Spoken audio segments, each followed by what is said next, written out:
opponent to your Zelensky meeting for a tactical reason with President Putin? Let him answer this question. Hello, Mr. Secretary. Yeah.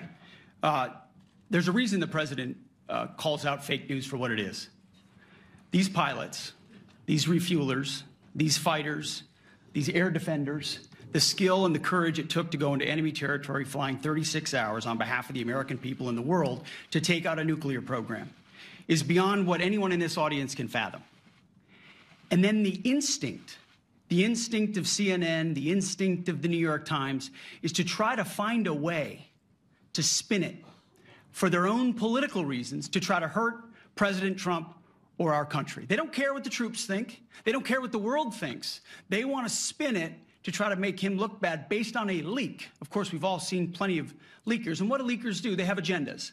And what do? Do they share the whole information or just the part that they want to introduce? And when they introduce that preliminary report that's deemed to be a low assessment, you know what a low assessment means? Low confidence in the data in that report. And why is there low confidence?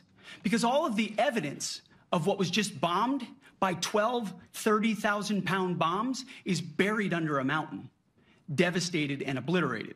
So if you want to make an assessment of what happened at Fordo, you better get a big shovel and go really deep, because Iran's nuclear program is obliterated. And somebody somewhere is trying to leak something to say, oh, with low confidence, we think maybe it's moderate. Those that dropped the bombs precisely in the right place know exactly what happened when that exploded. And you know who else knows? Iran.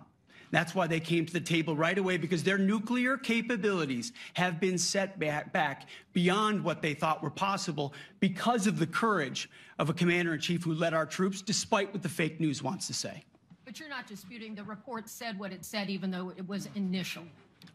The report said what it said, and it was fine. It was severe, they think, but they had no idea. They shouldn't have issued a report until they did. But we've gotten the information. I think Pete said it better than you can say it.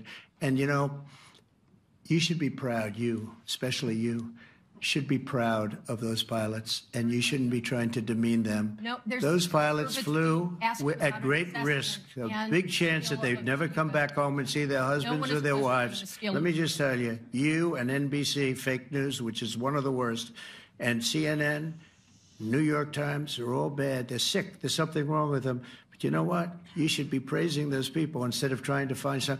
By getting me, by trying to go and get me, you're hurting those people. They were devastated. You know, I got a call from Missouri, great state, that I won 3 times by a lot. And I got a call that the pilots and the people on the plane were devastated because they were trying to minimize the attack. And they all said it was hit. But we don't think it was really maybe hit that badly.